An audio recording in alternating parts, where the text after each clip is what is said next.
आइए सुनते हैं वैशाख मास महात्म्य कथा में 15वें अध्याय की कथा। तो बोलिए प्रेम से भगवान विष्णु की जय, माता लक्ष्मी की जय, सर्व देवी देवता की जय। भूयः शृणुष्व भूपाल महात्मयम् पापनाशनम् पुण्य माधव माशस्य बल्लभस्य मधुदुषः।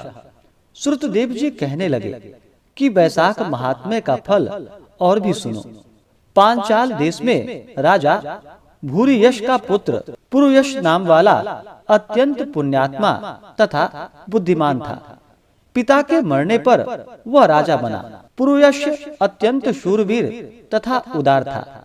वह धर्म पूर्वक पृथ्वी का राज्य करता, परंतु पूर्व जन्म में उसने जलदान नहीं किया था। इस कारण उसकी सब संपत्ति नष्ट हो गई। कई रोगों से पीड़ित होकर उसके हाथी घोड़े सब मर गए। राज्य में दुर्भिक्ष पड़ने के कारण बहुत से मनुष्य और सेना भी नष्ट हो गई। उसका कोष खजाना भी खाली हो गया। इस प्रकार उसको बलहीन देखकर उसके कई एक शत्रु राजाओं ने उस पर आक्रमण कर दिया। बेचारा राजा परास्त होकर अपनी शिखनी रानी और क्षत्रियों से सहित पर्वत की एक ऐसी गुफा में छिप गया जिसका रास्ता कोई नहीं जानता था। राजा ने बड़ी व्याकुलता से वहां पर 53 वर्ष व्यतीत किए। अब राजा के मन में यह चिंता उत्पन्न हुई कि मैं जन्म से व कर्म से शुद्ध हूँ, सदैव माता पिता का साधन करता रहा हूँ, गुरु की भक्ति, साधु सेवा तथा धर्म में ही रहा हूँ, संपूर्ण प्राणियों में दयावत, देवताओं का भक्त और जितेंद्रिय रहा हूँ, परंतु न मेरे भाई, न बंधु, न पुत्र, न मित्र ही कोई हितकारी है। मैंने जन्म भी उत्तम ही कुल में लिया है, परंतु न जाने मेरे सब पौरुष कहाँ चले गए। मैंने कौन सा पाप किया है जिससे यह घोर दरिद्रता व पराजय हुई है तथा वनवास का दुख सहना पड़ रहा है। दुख के कारण राजा ने अपने गुरु का स्मरण किया। स्मरण करते ही सर्वज्ञ 2 मुनीश्वर याज और उपयाज नाम वाले वहां पर आकर उपस्थित हुए। राजा ने सहसा उनको देखकर शीश नवाया। वनवास के दुख से दुखी, वनवास के मार्ग को न जानकर वह राजा थोड़ी देर चलकर खड़ा हो गया, फिर रोता हुआ उनके चरणों में गिर पड़ा। राजा ने वन के पुष्पों से उनका पूजन किया। दोनों मुनियों ने राजा को पकड़कर उठाया। वह दोनों बैठ गए। तब राजा ने बड़ी नम्रता से उनसे प्रश्न किया कि हे महाराज, मैं जन्म से तो शुद्ध हूँ, इस प्रकार अपने गुरु का आदर करता रहा, मैं दिव्य पाप से डरता रहा, दयावान गुरु की प्रतिष्ठा रखने वाला था, फिर क्या कारण है कि मैं इतना दरिद्र हो गया?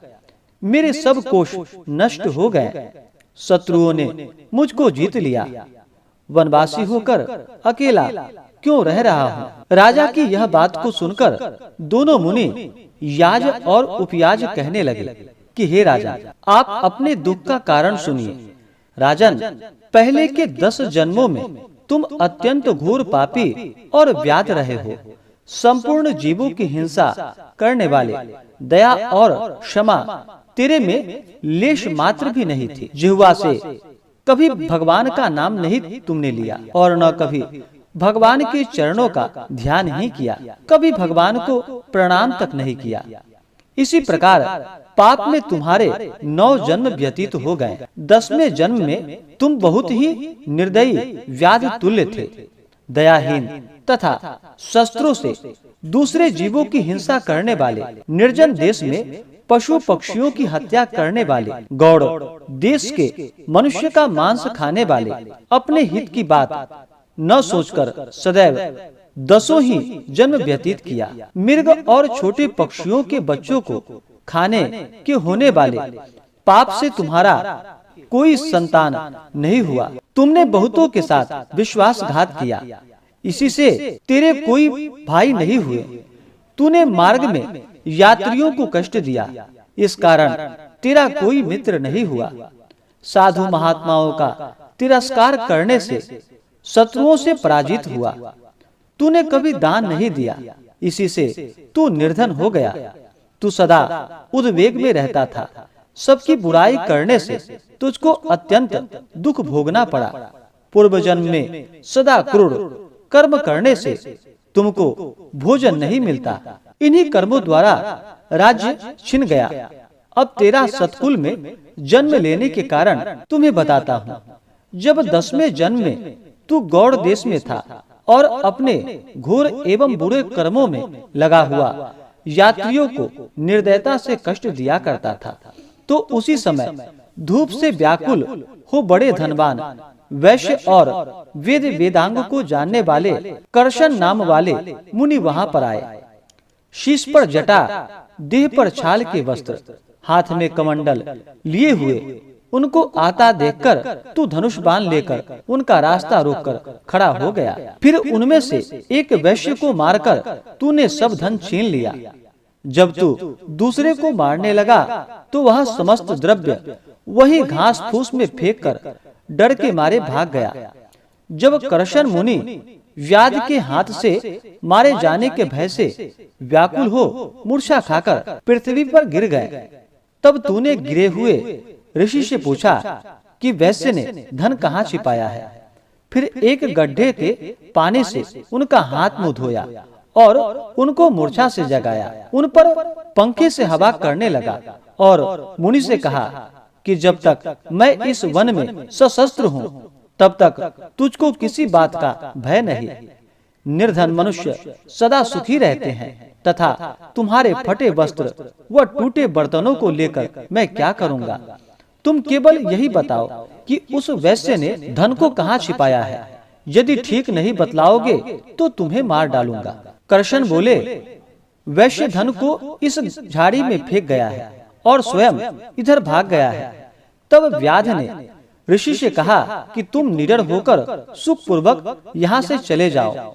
यहाँ से थोड़ी दूर पर पक्के तालाब में निर्मल जल है, जहाँ पर जल पीकर अपना परिश्रम दूर कर अपने स्थान को चले जाओ। अभी राजा के कर्मचारी वैश्य का रुदन सुनकर मेरे पैरों की टोह लगाते हुए इधर आएंगे, इसलिए मैं तुम्हारे साथ नहीं चल सकता। यह पंखा ले जाओ, इसकी हवा के कुछ गर्मी इससे कम हो जाएगी। इस प्रकार तुम पंखा लेकर गहन वन में चले जाओ। यद्यपि तुमने स्वार्थवश उनकी सेवा की थी, परंतु वैशाख मास की प्रचंड धूप में तुम्हारे द्वारा की गई इस सेवा के परिणाम स्वरूप तेरा जन्म विशाल राजवंश में हुआ। यदि तेरी इच्छा अब सुख, धान्य, लक्ष्मी, स्वर्ग या सायुज्य मुक्ति पाने की है तो वैशाखोक्त धर्म करो, तुमको संपूर्ण सुख प्राप्त हो जाएगा। इस मास का शुक्ल पक्ष माधव मास नाम है। तृतीया को ही अक्षय तृतीया कहते हैं। इस दिन तू तत्काल ब्याई गाय ब्राह्मणों को दे, इससे तेरे कोष भर जाएंगे। छत्र के दान से तुमको राज्य की प्राप्ति होगी। विधिवत स्नान कर माधव भगवान की पूजा व दिव्य प्रतिमा के दान से तेरी विजय होगी। यदि तेरी इच्छा अपने समान पुत्रों की है तो तू सब प्राणियों के हित के लिए प्याऊ लगवा दे। हे राजन, इस वैशाखोक्त सब धर्मों के करने से समस्त लोग तेरे वश में हो जाएंगे और तू निष्काम होकर फिर भगवान की प्रसन्नता के लिए इन धर्मों को करेगा तो साक्षात भगवान विष्णु तुमको दर्शन देंगे। जो मनुष्य इन कर्मों को करता है उसको अक्षय लोकों की प्राप्ति होती है, ऐसा पुराणों में लिखा है। हमने जो कुछ सुना और देखा है वह सब तुमको बतला दिया। इतना कहकर दोनों महापराक्रमी राजा के कुल पुरोहित याज और उपयाज अपने अपने घर को चले गए। तब वह महापराक्रमी राजा कुल पुरोहितों की कथा अनुसार वैशाखोक्त धर्म और भगवान की पूजा करने लगा, जिसके प्रभाव से राजा ने अपनी बची हुई सेना को लेकर पांचाल नगरी में प्रवेश किया। उधर दूसरा राजा भी मिलकर इससे युद्ध करने लगा। इस प्रकार इनमें घोर संग्राम हुआ, परंतु उसने सबको जीत लिया। वे राजा युद्ध स्थल छोड़कर भाग गए। इस प्रकार राजा ने युद्ध स्थल में अपना खोया हुआ सारा राज्य पुनः प्राप्त कर लिया और वह अनेक घोड़े, रथ, हाथी आदि उन राजाओं के अपने पूर्व में ले गया। इसके अतिरिक्त अन्य कई राजा उसको कर देने लगा तथा अनेक राजाओं ने उसके चरणों में नतमस्तक होकर उससे संधि कर ली। सारे देश में अतुलनीय सुभिक्ष हुआ और फिर वह राजा भगवान की कृपा से चक्रवर्ती राजा हुआ।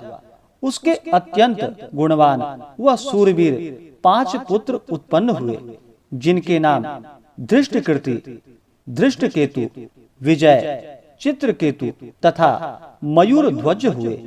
समस्त प्रजा उससे प्रेम करने लगी तथा वैशाखोक्त धर्मों के करने से सब उसका विश्वास करने लगे और स्वयं निष्काम चित्त हो मधुसूदन भगवान की पूजा के लिए सभी धर्म करने लगा, जिससे प्रसन्न होकर भगवान ने उसको अक्षय तृतीया के दिन साक्षात दर्शन दिए। भगवान को देखकर राजा को बड़ा विस्मय हुआ। भगवान चतुर्भुज रूपधारी, शंख चक्र गदा पद्म से सुशोभित, पीतांबर धारण किए, वनमाला पहने, लक्ष्मी सहित गरुड़ पर चढ़े सुशोभित हैं। उनके तेज को देखकर राजा ने अपने नेत्र बंद कर लिए। भगवान का दर्शन कर अत्यंत प्रसन्न हुआ, जिससे उसके शरीर में रोमांच हो गया।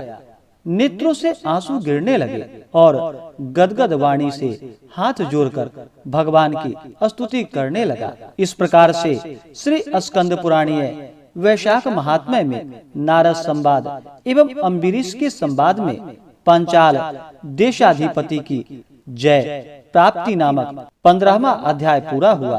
तो बोलिए प्रेम से भगवान विष्णु की जय, माता लक्ष्मी की जय।